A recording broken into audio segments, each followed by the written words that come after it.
Hello everyone, welcome to the Laravel tips and tricks. So today video is about how we can create our own binding in the Laravel. So before this, in the Laravel there are two types of binding. The first one is implicit binding and second one is explicit binding. So now question arises that how we can create our own binding. So now let's understand it. This one is explicit binding. So how you can create your own one. So you can do this. We are going to do this in this video. Okay, so first I'm going to implement a route and then I'm going to customize this logic, right? So now let's go here and first I'm going to implement this into the users. That's why I'm going to specify here users. Okay, hope you are familiar with this explicit or implicit binding, where you need to type your users slash singular user instead of id, right? And then you need to specify function, which is a closure, and then just to return it here. Okay, return user. So let me type here type int user. Okay, and then this user, right? So I'm going to get this user from there and I'm going to set this and going to return this user, right? Okay, so let me test the by default behavior, right? So if I go here and type users slash 1, so it's going to open the first user for us, right? So it's opening first user, right? So now we don't want to type here id, so we want to type here name or email. So how we can do this? So there are two ways. The first one is you can open this by using a slug, or you can whatever column, right? For example, here you type user, so you can search this through this name, right? And then in your model you need to change this helper. You need to override a property.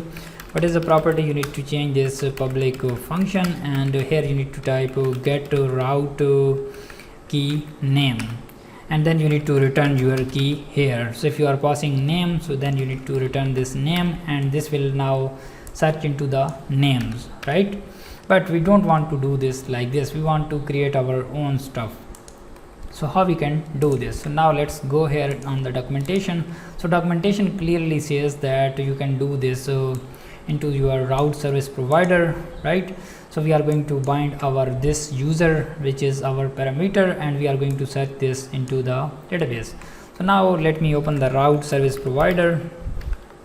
Okay, this one is a route service provider, and here I'm going to, in the boot method, let me go to this boot method. This one is a boot method, and in this boot I'm going to do our logic. So basically I'm going to add a route to bind. Okay, so what's the name of this user? Okay, which we passed in our parameter, and then here is a callback, and then this callback is responsible for I'm saving this name because we want to open this through the name, right? And here I'm going to return user, okay, where I'm going to add a condition where behind the scene it's going to execute this like this, where or find id, right? Where and this name, okay, and then I'm going to add a first or fail, right? So it's going to, if it's not found, it's going to return 404. So here we are getting our user id or name. We are getting the name, and then we are getting this name here, and we are searching this out and returning a record, or we are going to return the 404 exception. So now let's go back here and not this one. So let me go to this web.php file. So here we need to specify now name, right? Now let's go here and type id. So it's not going to find this through id.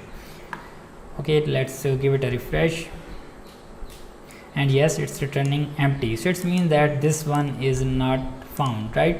So now here let me go to the database, and in the database I'm going to let me open a proper database for us. So its database is this one, Laravel advanced features. Okay, let me open it quickly, and this one, no, it's not going bigger. So let me copy this Catherine, and here I'm going to pass this in the parameter.